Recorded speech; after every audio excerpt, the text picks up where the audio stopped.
Assalamualaikum warahmatullahi wabarakatuh. Izinkan saya untuk memperkenalkan diri. Nama saya Nisa Tiurnaulia Marbun dengan NPM 22120114431. Di sini saya akan memaparkan hasil dari makalah saya dalam bentuk PPT dengan judul Tata Cara Penanganan Praktik Monopoli dan Persaingan Usaha Tidak Sehat terhadap adanya kebaruan adanya penyelidikan awal KPPU. Sebagaimana yang ada terdapat di Perkom nomor 2 tahun 2023. Dimulai dari latar belakang, Undang-Undang Nomor 5 Tahun 99 ini menjadi payung hukum di Indonesia terkait adanya persaingan usaha tidak sehat dan monopoli.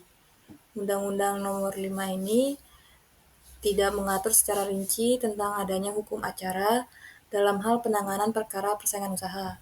Akan tetapi, undang-undang ini telah menyerahkan KPPU dalam tugasnya untuk mengaturnya lebih lanjut, sebagaimana tercantum di dalam pasal 38 sampai 46 Undang-Undang Nomor 5 Tahun 99. Sehingga keluarlah keputusan nomor 5 garis miring KPPU nomor 9 tahun 2000 tentang adanya tata cara penyampaian laporan dan penanganan dugaan pelanggaran terhadap Undang-Undang Nomor 5 Tahun 99 atau yang bisa disebut itu Perkom, Peraturan Komisi Pengawas Persaingan Usaha. Seiring perkembangannya waktu, tata cara penanganan perkara persaingan usaha mengalami 4 kali perubahan. Dan yang terakhir itu Peraturan Komisi Pengawas Persaingan Usaha atau Perkom nomor 2 tahun 2023 tentang tata cara penanganan perkara praktik monopoli dan persaingan usaha tidak sehat. Sebagaimana yang kita tahu juga bahwa Undang-Undang Cipta Kerja telah keluar di nomor 11 tahun 2020. Secara singkatnya, Undang-Undang Cipta Kerja ini membawa pembaharuan seperti adanya perubahan keberatan dari pengadilan negeri ke pengadilan niaga, lalu adanya penghapusan jangka waktu penanganan upaya keberatan oleh pengadilan negeri, maksud saya oleh pengadilan niaga dan Mahkamah Agung. Lalu ada penghapusan batasan denda maksimal, penghapusan ancaman pidana bagi pelanggaran denda maksimal, hapusan ancaman pidana bagi pelanggar perjanjian atau perbuatan atau bahkan penyalahgunaan posisi dominan. Perkom nomor 2 tahun 2023 ini telah menggantikan sebelumnya Perkom nomor 1 tahun 2019 dan membawa sejumlah pembaruan yang mendasar serta merespon perkembangan teknologi informasi. Kehadiran tahapan penyelidikan awal dalam salah satu kebaruan hukum di hukum acara persaingan usaha di KPPU ini juga memberikan ruang bagi KPPU untuk melakukan penilaian awal terhadap laporan atau temuan dugaan pelanggaran sebelum memutuskan untuk melanjutkan ke tahap pemeriksaan lanjutan atau menghentikan penanganan perkara.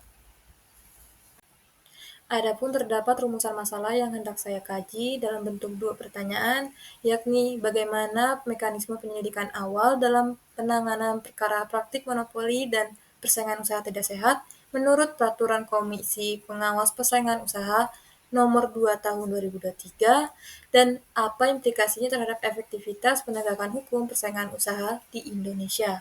Lalu yang kedua adalah bagaimana implementasi tata cara penanganan perkara serta dalam studi kasus putusan KPPU di dalamnya. Lalu masuk ke dalam konsep hukum penanganan praktik monopoli dan persaingan usaha tidak sehat ini, dimulai dengan landasan utamanya penegakan hukum persaingan usaha ini telah diatur dalam Undang-Undang Nomor 5 Tahun 99 tentang larangan praktik monopoli dan persaingan usaha tidak sehat. Undang-undang ini lahir sebagai respon terhadap kebutuhan dalam menciptakan iklim usaha atau bersaing secara adil, sehat, dan kondusif. Secara pasca krisis ekonomi dan moneter di tahun 98. Undang-undang ini telah melarang berbagai bentuk perjanjian dan kegiatan yang dapat mengakibatkan praktik monopoli dan persaingan usaha tidak sehat, termasuk perjanjian penetapan harga, pembagian wilayah, pemboikotan, kartel, hingga penyalahgunaan posisi dominan. Selain itu, undang-undang ini di dalam penyalahgunaan posisi dominan juga melarang kegiatan adanya yang berpotensi adanya kepemilikan saham dalam hal penggabungan, peleburan, dan pengambil alihan perusahaan yang dapat mengakibatkan praktek monopoli atau persaingan usaha tidak sehat. Setelah menjelaskan secara singkat tentang konsep atau yang berhubungan dengan hukum material yang ada di Indonesia terkait hukum persaingan usaha, maka sampailah ke undang-undang yang kita tahu bahwa Undang-Undang Cipta Kerja telah lahir dan beriringan dengan Undang-Undang Nomor 5 Tahun 99 tentang hukum persaingan usaha ini di Indonesia. Undang-Undang Cipta Kerja ini memberikan banyak sekali perubahan termasuk di dalam peraturannya PP Nomor 44 Tahun 2021 hingga ke Perkomnya Nomor 2 Tahun 2023. Maka dari itu secara formilnya bahwa tata cara penanganan persaingan usaha tidak sehat ini juga mengalami kebaruan seperti syarat dan tata cara penggunaan alat bukti, lalu ada penggunaan juru bahasa dan kuasa hukum, pemeriksaan cepat dalam penanganan perkara hukum persaingan usaha, adanya penyelidikan awal dalam pemeriksaan perkara, dan yang terakhir adanya perubahan perilaku yang diberikan sejak penyelidikan. Dari keempat kebaharuan hukum dalam hukum acara persaingan usaha ini, maka saya mengambil salah satu kebaruannya yakni penyelidikan awal KPPU dalam menangani perkara persaingan usaha tidak sehat yang dapat dijadikan perbandingan antara lain adalah Perkom nomor 1 tahun 2019 dengan Perkom nomor 2 tahun 2023. Di dalam penyelidikan awal sebagai kebaruan hukum dalam Perkom nomor 1 tahun 2019 penyelidikan awal belum ada, hanya mengenal satu tahap saja, yakni penyelidikan. Penyelidikan juga didefinisikan sebagai serangkaian kegiatan yang dilakukan oleh investigator pemeriksaan untuk mendapatkan bukti yang cukup.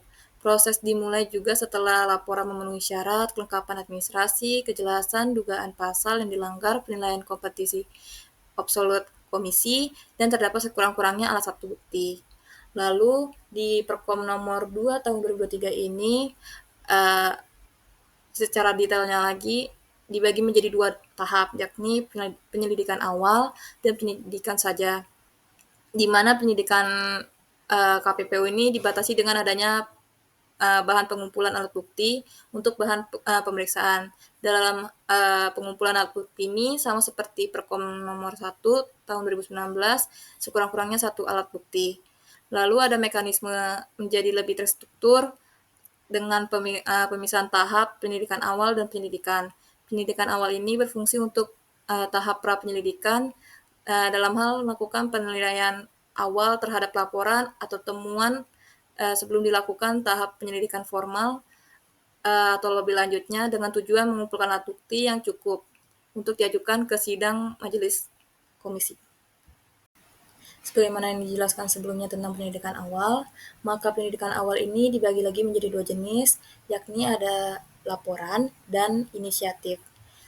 Nah, dimulai dari mekanisme penyelidikan Perkom nomor 2 tahun 2023, di sini saya akan menjelaskan tentang bagian laporan terlebih dahulu. Yang pertama itu ada klarifikasi perkara laporan. Dalam proses ini, satuan tugas melaksanakan penyidikan awal dalam jangka waktu 30 hari terhitung sejak laporan diterima satuan tugas dan dilakukan secara tertutup. Penyidikan ini dapat dilakukan juga dalam media elektronik. Lalu, setelah klarifikasi perkara telah dibentuk atau disusun, maka masuklah ke penyusunan penyampaian laporan hasil klarifikasi. Dalam prosesnya satuan tugas menuangkan hasil klarifikasinya dalam laporan hasil penyelidikan awal seperti kelengkapan administrasi laporan, identitas para pihak, keterangan pihak, kejelasan pasal Undang-Undang Nomor 5 Tahun 99, penilaian kompetisi absolut komisi, dan simpulan perlu atau tidaknya ke tahap selanjutnya yakni tahap penyelidikan. Lalu Klarifikasi laporan ini disampaikan dalam rapat komisi. Pemberitahuan juga dilakukan paling lama 14 hari setelah dilaporkan dalam rapat komisi. Lalu beralih ke inisiatif. Inisiatif di sini bahwa penyelidikan awal dilakukan atas inisiatif KPPU.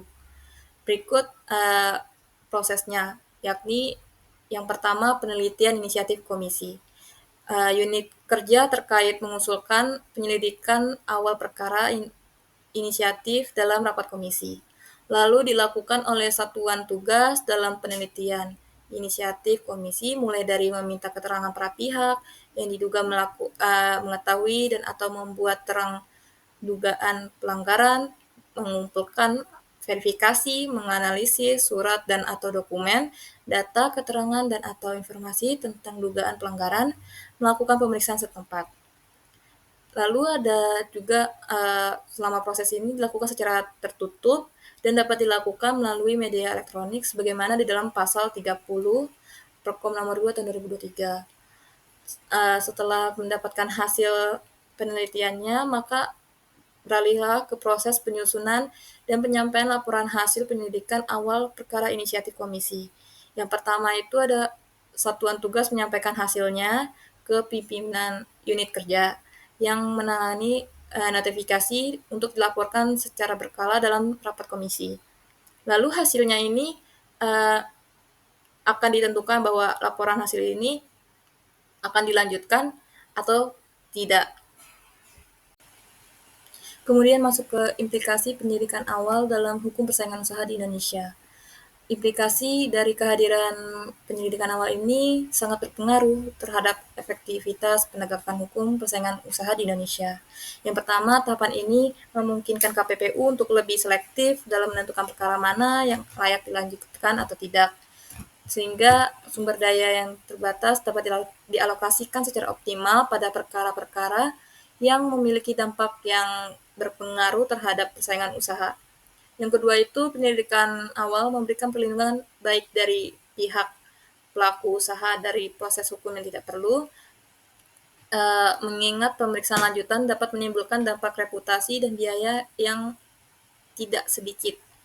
Lalu yang ketiga itu ada mekanismenya ini mendorong KPPU untuk melakukan analisis lebih dalam dan lebih matang sedari awal, sehingga putusan akhir yang dihasilkan memiliki dasar pertimbangan yang lebih kuat dan dapat dipertanggungjawabkan. Lalu yang kedua adalah implementasi dalam studi putusan yang berkaitan dengan pendidikan awal perkara KPPU terkait persaingan usaha. Dalam hal ini, saya mengambil salah satu putusan, yakni putusan nomor 20 tahun 2023 KPPUI, yang dimana terdapat 4 terlapor yang diduga terjadi pelanggaran ketentuan perjanjian depo peti kemas dengan menerapkan syarat dan ketentuan yang tidak wajar kepada pengguna jasa termasuk penetapan tarif yang tinggi, sehingga dapat mengakibatkan ruginya pelaku usaha lain yang bergerak di bidang ekspor-impor dan logistik, serta pada akhirnya juga merugikan konsumen karena biaya logistiknya meningkat. Dalam hal proses penanganan perkara ini, di dalam putusan sudah menggunakan Perkom nomor 2 tahun 2023 yang dimana juga telah mengalami tahap penyelidikan awal. Penyelidikan awal ini masuknya putusan ini masuknya ke laporan. Dimulai dengan tahap klarifikasi dan penelaahan awal oleh tim investigator yang ditunjuk atau satuan tugas. Dalam tahap ini juga investigator melakukan pengumpulan berbagai data informasi terkait struktur pasar jasa depo peti kemas. Lalu melakukan permintaan keterangan kepada terlapor dan pihak-pihak terkait lainnya, termasuk perusahaan pelayaran, eksportir, importir, dan asosiasi terkait. Setelah melakukan penelaahan, investigator dapat menyimpulkan bahwa indikasi pelanggaran ini cukup dibawa ke penyelidikan selanjutnya atau tidak. Dalam hal ini, di dalam putusan ini investigator menyimpulkan bahwa lanjut ke penyelidikan selanjutnya. Dapat disimpulkan, studi putusan ini mengilustrasikan bagaimana mekanisme penanganan perkara di KPPU berjalan secara sistematis dan mengedepankan prinsip-prinsip hukum acara yang adil. Putusan tersebut juga akhirnya memperoleh kekuatan hukum tetap atau inkrah tanpa adanya upaya hukum lanjutan ke pengadilan atau tingkat kasasi ke Mahkamah Agung. Sebagaimana diatur dalam pasal 19 sampai 20 PP nomor 44 tahun 2021. Dengan kehadiran tahap penyelidikan awal di Perkom nomor 2 tahun 2023 ini semakin memperkuat proses penyaringan sehingga perkara yang masuk ke pemeriksaan lanjutan ini benar-benar memiliki dampak yang berpengaruh terhadap persaingan usaha.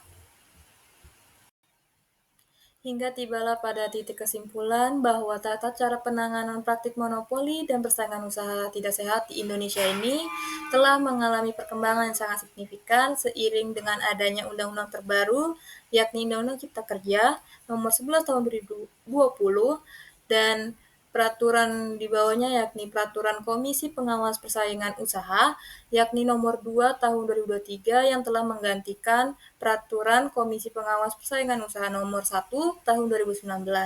Dengan adanya kehadiran mekanisme kebaharuan ini, salah satunya adalah mekanisme penyelidikan awal dapat memberikan inovasi penting dalam memberikan ruang bagi KPPU untuk melakukan penilaian maksud saya lebih dalam lagi dan penyaringan perkara secara lebih sistematis sebelum memutuskan untuk melanjutkan ke pemeriksaan lanjutan. Penyidikan awal ini memungkinkan KPPU untuk mengalokasikan sumber daya lebih efisien lagi pada perkara-perkara yang benar-benar memiliki dampak yang penting terhadap persaingan usaha, sekaligus memberikan perlindungan lebih baik bagi pelaku usaha dan proses hukum yang tidak efisien atau tidak perlu.